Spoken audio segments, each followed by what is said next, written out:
नमस्ते राधे कृष्ण समस्त को good morning. तो समस्ते केमती अच्छे आशा कर समस्ते बहुत भल थे मुझे एंड भल अच्छी। तो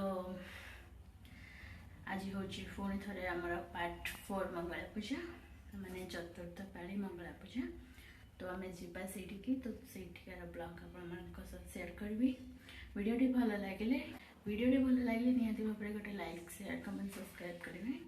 एटा भी आपण मान बाध्य नुह आपण इच्छा करेंगे नचेत ना वीडियो को स्लाइड ऑन करदे। तो चलते हम देखा मंगला पूजा और साइड में बेल आइकन को क्लिक करने को भूलें जहाँफल कि मोर नुआ नुआ वीडियो नोटिफिकेशन आपण पाखे सर्वप्रथम पहुँच। तो रही जय जगन्नाथ चलतु आम देखा मंगला पूजार ब्लॉग टी।